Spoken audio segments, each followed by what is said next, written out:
السلام علیکم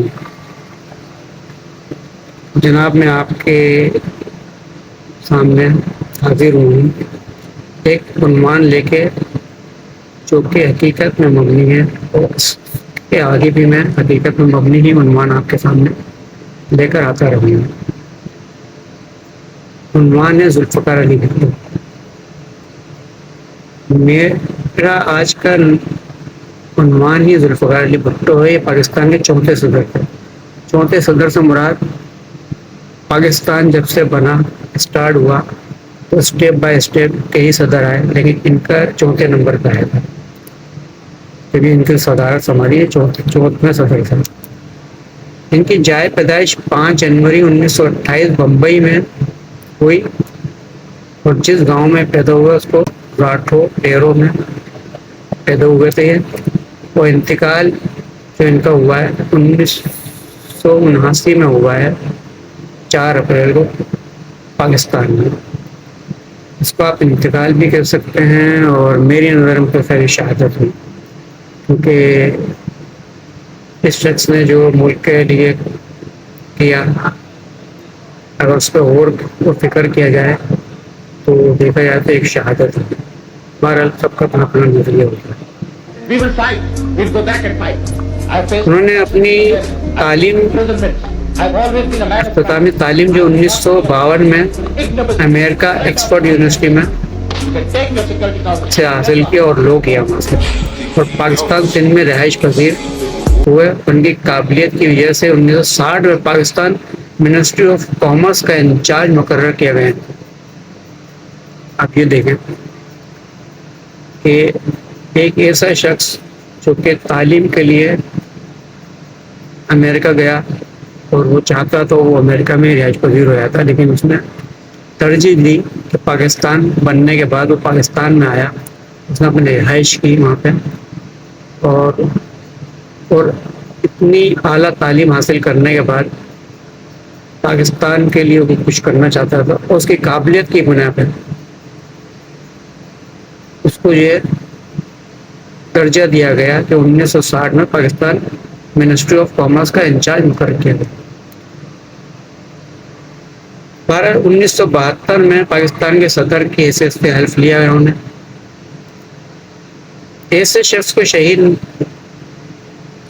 تو کیوں نہیں کہیں گے۔ بہرحال ان کی زندگی میں آگے کے اور مراحل تیزی سے طے کرتے چلے گئے۔ انہیں اپنی دور حکومت میں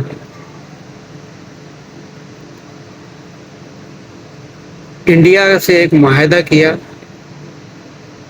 جو کہ شملہ معاہدہ تھا، جس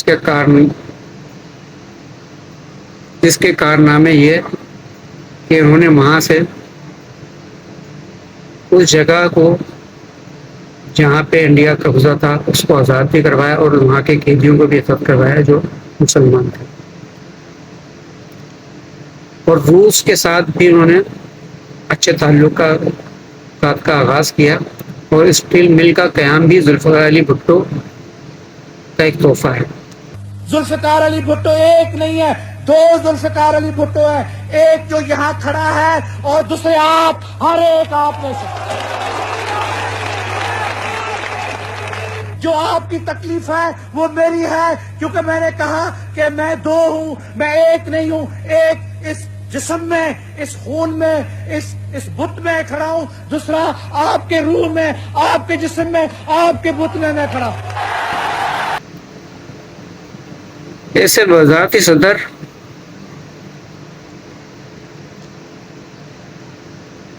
نے بہت کارنامے کیے، جس میں سے ایک جو ہے وزارتی دور میں انہوں نے چین سے دوستی کی، اور چین کے ساتھ معاہدہ کی وجہ سے عالمی شہرت اپنائی، اور عالمی طاقتیں ایران میں رہ گئی۔ پاکستان 1972 اور 73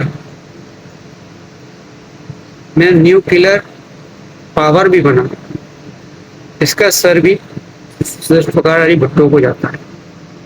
اب دیکھیں اس کے پیچھے جو ہے وہ کن کن لوگوں نے کام کیے اور کس طرح کی ہے، یہ سارے بات کے معاملات ہیں جو ہم آگے ڈسکس کریں گے۔